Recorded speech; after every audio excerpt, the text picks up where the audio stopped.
Diyan po nagsisimula yung nasisilaw ko po. Ay, Kaya na may relasyon na sa sponsor. Kami po kahit anong isilaw nila sa amin, hindi namin kami po kahit anong isilaw nila sa amin, hindi namin ano yan kasi sanay kami sa ganitong ano. Sanay na kasi tapos Hindi kami masisilaw sa ganyan na ano, masisira lang yung reputasyon mo dahil lang sa ganun na saka yung pagkakaibigan po.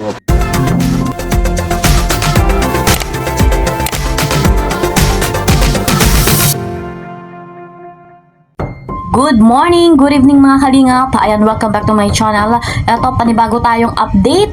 Ayan, napag-usapan natin kung sa palagay ninyo mga kalingap, sino nga ba ang walang utang na loob? Ano, talagang pambira ang kaganapan. At ang ating ama ng kalingap, si Kuya Val, sumabog na. Ayan, napanood nyo naman mga kalingap kung saan ay ang pamilya ni Dalaga ay hindi nga daw po papasilaw. Pero ano nangyari na? Ano po, talagang nabigo si Kalingap Rab, nabigo na naman. Kitang-kita sa kanilang galawan ng pamilya ni Dalaga na yung kanilang paboritong sponsor, mahal na mahal nila, puring-puring nila. Aba, kawawa naman ang ating Kalingap Rab at si Kuya Val. Yan nga po ang ating pag-uusapan ngayon. Tatalakayin natin, magbabalik tanaw tayo plus bibigyan natin ng reaksyon ng kaganapan na nangyayari ngayon. Ano po? So bago tayo magpatuloy, shoutout sa mga solid supporters natin Kalingap. Kay Kalingap Rob, shoutout po. Kay Kuya Val, shoutout po. Sa mga kasamahan ko sa Karepa, Kalingap Reactor Partner. And kung bago po kayo sa aking channel, pa-subscribe po, like and share, and don't forget, click the notification bell. Eto na guys, saksihan natin kung gaano nga ba ka-solid ang pamilya ni Dalaga dati. Ano po? Kung paano nila at talagang minamahal ang Team Kalingap. Saksihan niyo po ito. May direct contact sa mga beneficiaries ang ginagawa ay parang sinusulsulan. Ay, lagi po namin yan pinapangaralan. Huwag kayong mag-aano sa mga ganyan at simple. Kasi nangyari na baga po, kung matatandaan niyo po, di ba? Kaya sabi ko nga sa kanya, magrespeto ka kay Kuya Rab at siya ang nagbigay sa iyo ng mga ganyan na kung hindi sila ay hindi ka ng mga ganyan na natatanggap ng maraming blessing. Ganun din, di kayo ayaw ko po ng ganun kasi siyempre yung pagre-respeto po baga sa inyo. Talagang pinapangaralan namin siya. Diyan po nagsisimula yung nasisilaw ko po. Ay, Kaya na may relasyon na sa sponsor. Kami po kahit anong isilaw nila sa amin, hindi namin ano yan kasi sanay kami sa ganitong ano. Sanay na kasi tapos hindi kami masisilaw sa ganyan na masisira lang yung reputasyon mo dahil lang sa ganun na saka yung pagkakaibigan po.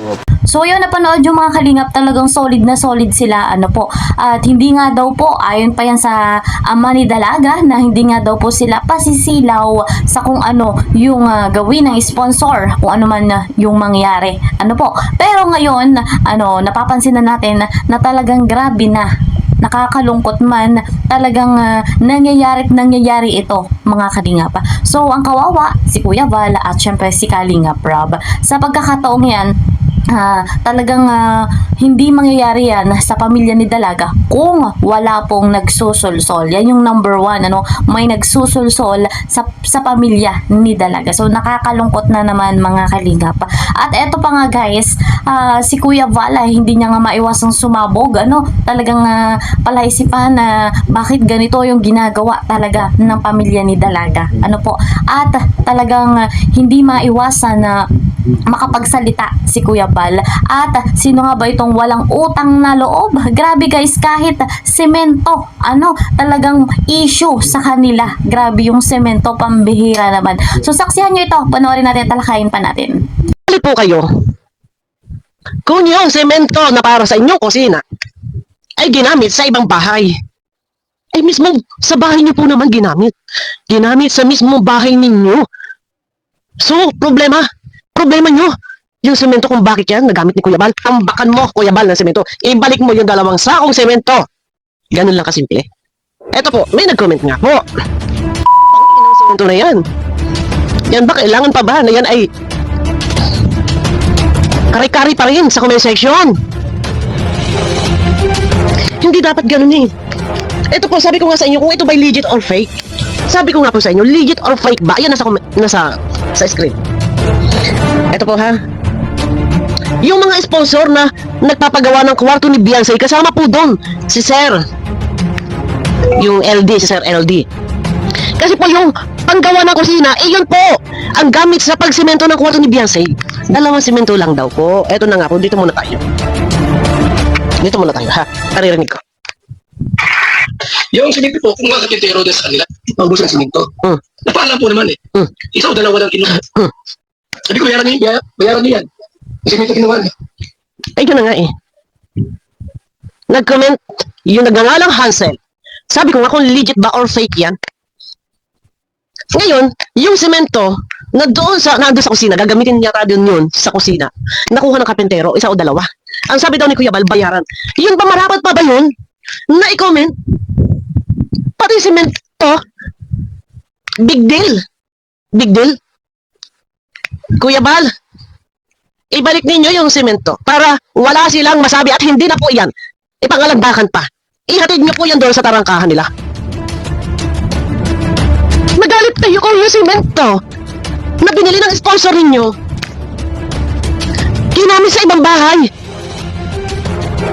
Isa bahay nyo rin lang naman ginamit. Anong problema? Anong problema doon?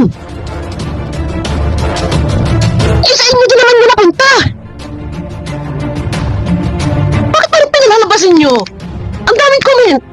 Ang daming comment na nagngangalang Hassel. Kung sino ba yun? Bakit ba parang kang sama-sama ng kalingap? Parang kang sama-sama.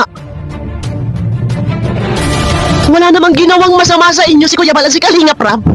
Bakit parang ang sama-sama nila? Pati ba naman simento? Kailangan pa talaga ipangalandakan na yung ginamit dyan sa paggawa ng kwarto ay hindi pera. Hindi pera ng Kalingap, kundi pera ng galing sa sponsor ninyo.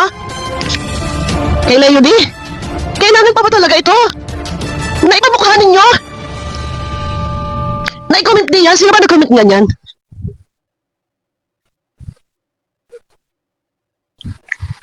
Mahirap kasi magsalita eh. Magpasalamat pa rin po sana kayo. Dahil kung hindi kayo na-vlog ni Kalingap Rab, ng anak ng founder ng Kalingap, wala kung ano man yung inyong tinatamasa, kung ano man meron kayo. Hindi nyo po kailangan magsalita ng kung ano-ano. Bakit ganun? Bagkus, magpapasalamat po. Dahil kung anong meron kayo, hindi man nanonumbat ang Kalingap, semento, kailangan pa bang i-comment? Nakakasama lang ng loob, sa totoo lang. Walang ginawa si Kuya Bal. Walang ginawang masama si Kalingap Rab. Pero bakit po ganyan? Pati semento, ha? Sabi ko, bayaran niyo yan. Simento kinuha niyo. Nag-comment, sinama doon sa comment. Na yun daw ang mga karpintero kung nakuha daw po ng simento.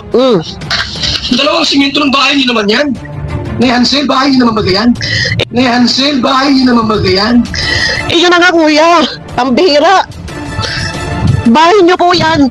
Diyan po ginamit yung semento. Kung iyan po sa ibang tao ginamit yung semento doon, kayong magalit. Di ba? Pambihira, bakit po ganun? Bahay niyo naman yung pinagamitan. Hindi naman bahay ng iba. Halagang dalawang sukot na semento. Kailangan niyo po ba talaga ipangalandakan pa yan? Hindi po dapat ganun. Bagkus kayo magpapasalamat po sana. Diba? Pero magko-comment kayo ng ganyan, parang ang sama-sama. Kailangan niyo pa talaga ipamukha. 2 sakong semento lamang. Pambihira po. Pambihira po.